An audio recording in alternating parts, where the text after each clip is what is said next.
11:19 a.m. Northern Persian Gulf, 34 nautical miles southeast of Bushehr. An Iranian drone just opened fire on USS Carney. Not a surveillance pass, not a provocation designed to test reaction time. A weapons release. An unguided rocket fired from an Iranian Shahed 136 variant, modified for maritime strike, detonating 40 meters off the port bow of a United States Navy destroyer. The crew of the Carney had been tracking the formation for 11 minutes before the shot. 11 minutes. And in those 11 minutes, 3 different watchstanders had classified the contacts as probable commercial surveillance drones before the weapons signature changed everything. Welcome to Navy Combat USA. This is the day American naval defenses in the Persian Gulf were tested by a multi-drone formation unlike anything Fifth Fleet had encountered before, and the 11-minute intelligence failure that nearly cost a warship. To understand what happened that morning, you need to understand how the drone threat in the Persian Gulf evolved between 2020 and the present. For years, the standard Iranian drone profile involved single or paired Shahed 136 aircraft operating in a loiter pattern, circling a target area, transmitting imagery, occasionally approaching close enough to force a reaction. The doctrine was harassment. The goal was intelligence collection and psychological pressure. The Iranians understood that any strike on an American warship would trigger a response that Iran was not positioned to absorb. That calculus changed. Naval War College exercises conducted in the 18 months before this incident had modeled a new Iranian concept: distributed drone swarms operating in formations of 8 to 24 aircraft, combining genuine surveillance platforms with strike-configured variants. The surveillance drones would approach first, mimicking the familiar harassment profile. The strike drones, visually identical at distance, would be embedded in the formation. By the time a ship's crew identified the strike variants, the formation would already be inside the engagement envelope. The model predicted a detection window of between 6 and 14 minutes. The Carney had 11. The formation was first detected at 11:08 a.m. by the Carney's AN/SPS-73 surface search radar, a system optimized for small vessel detection that picked up the slow-moving contacts at a range of 18 nautical miles. The initial track showed 8 contacts in a loose formation, altitude approximately 200 meters, speed 120 knots. The electronic warfare suite flagged the emission signature of the lead aircraft within 40 seconds. The signature matched a Shahed 129 reconnaissance variant. Long-endurance platform, camera payload, standard profile for Iranian Gulf surveillance operations. Watchstander Petty Officer 2nd Class Cameron Ellis logged the contact, assigned it a threat level of low, and transmitted a sitrep to 5th Fleet via the Standard Intelligence Reporting Channel. The classification was understandable. The Shahed 129 signature matched hundreds of previous contacts over the previous 18 months. The formation size, 8 aircraft, was larger than typical single-drone harassment operations, but not unprecedented. Iranian drone formations of 6 to 10 aircraft had been documented at least 4 times in the preceding year. What Ellis didn't know, what the Carney's classification system couldn't show him, was that 2 of the 8 contacts had emission signatures that were subtly different. Not different enough to trigger an automated alert. Different enough to matter. The modification was identified later, after the fact, by intelligence analysts reviewing the raw radar data. The Iranians had slightly altered the radar cross-section of 2 Shahed 136 strike variants using composite material covering panels, reducing the signature difference to approximately 12%, well below the threshold that would trigger an automatic reclassification in the Carney's threat assessment software. The threshold had been set conservatively to reduce false positives. It was the wrong threshold for this situation. At 11:14 a.m., the formation changed course. Until at 11:14 a.m., the formation turned south. Direct intercept. On the bridge, Lieutenant Commander Sarah Okoro was the officer of the deck.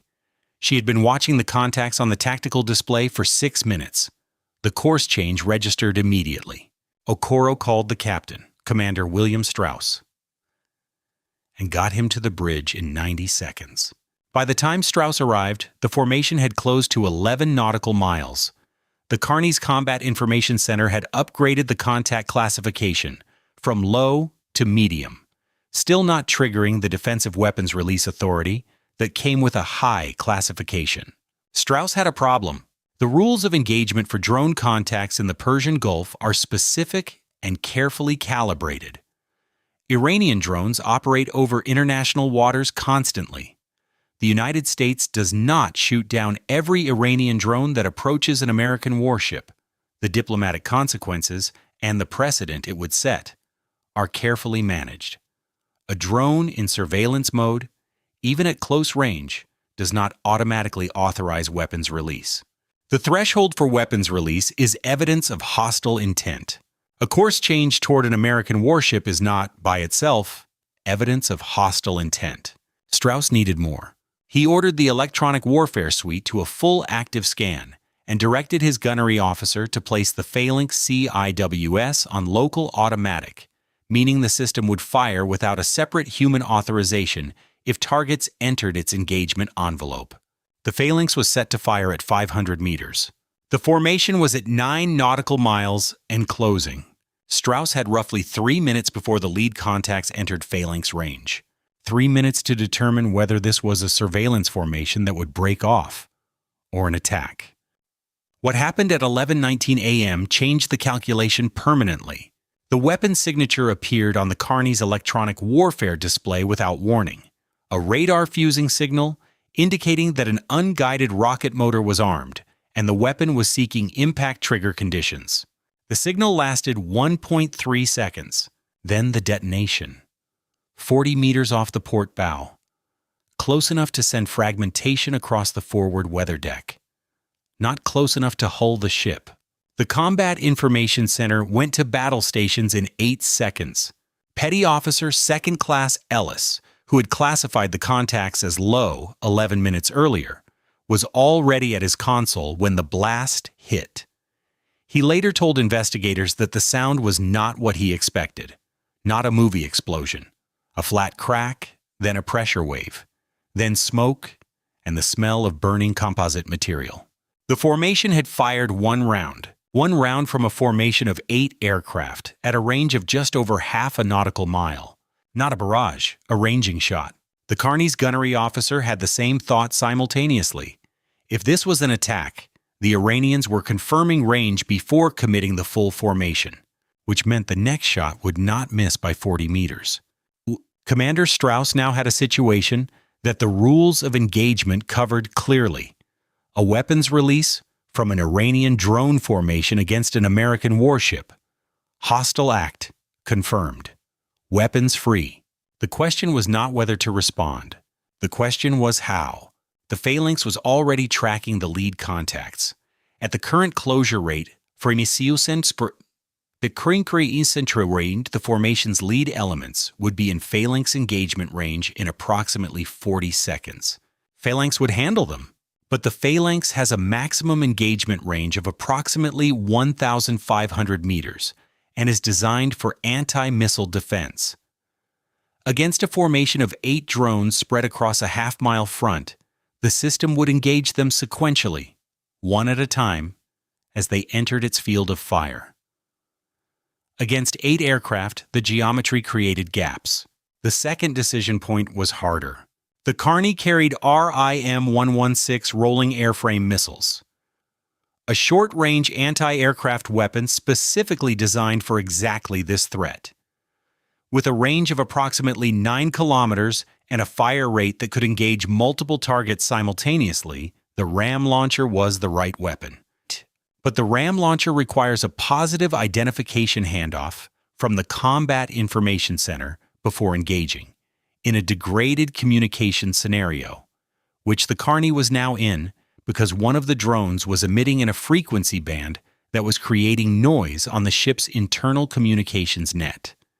That handoff could be delayed. Strauss looked at his gunnery officer. Option B. Activate the ram launcher and engage the formation at distance. Longer engagement. Higher probability of kills, but requires clearing the communications interference first. Option C. Maneuver aggressively to break the formation's approach geometry while activating both systems. What would you order with 40 seconds before the lead aircraft enters phalanx range? Comment A, B, or C below. Strauss chose option C. He ordered all ahead flank, maximum speed, and put the helm over hard, turning the Carney's stern toward the formation to reduce the target aspect and simultaneously clear the port phalanx field of fire. He also ordered the electronic warfare officer to activate the CWIP Block 3 jamming system specifically to disrupt the drone formation's command link. The communications interference dropped by 60% in 11 seconds. The ram launcher was handed off and activated.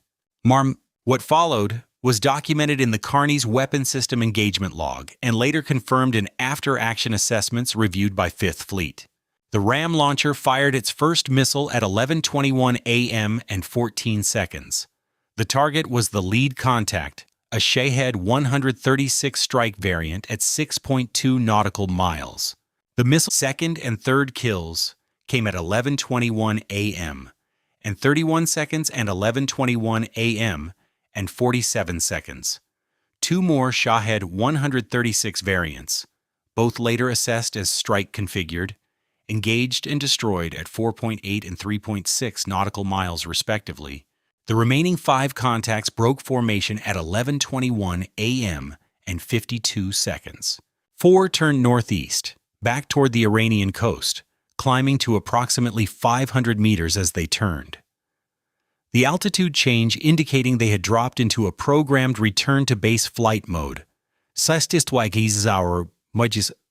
suggesting their control links had been disrupted by the CWIP jamming. The 5th contact did not break. It continued inbound.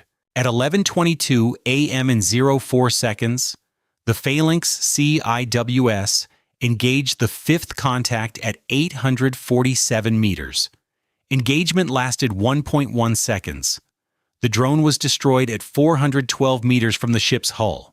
No further. The engagement had lasted 2 minutes and 45 seconds from the first weapons detonation to the final phalanx kill.